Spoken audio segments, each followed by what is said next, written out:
Parents have been left feeling helpless and unsure who to turn to for help. Some say the law and the courts are the solution.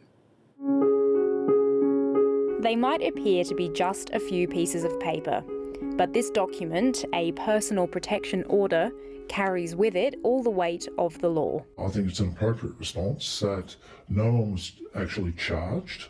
No one actually, had a permanent record. This was just an official way to keep two people apart.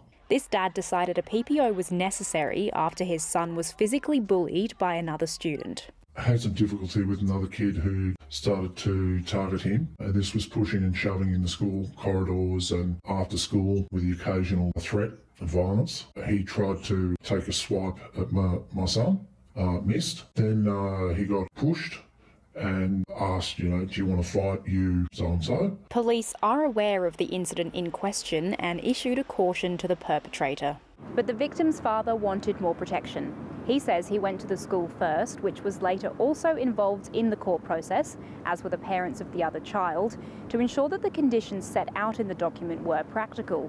That included keeping a certain distance apart from one another, except from in the stairwells, and the time frame on the order, as they are always temporary. The Education Department's main aim was to keep the two kids in school, which, I agree with, that's fine. Exact figures aren't available for how many PPOs are used to combat bullying, although Legal Aid ACT says it's not uncommon.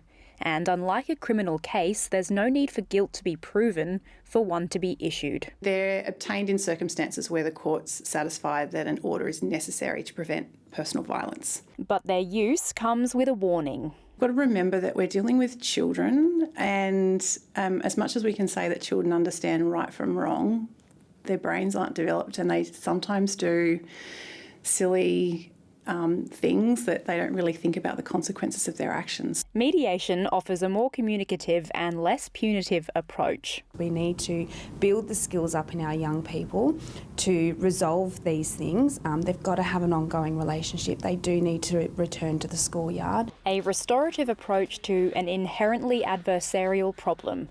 Lottie Twyford, ABC News, Canberra.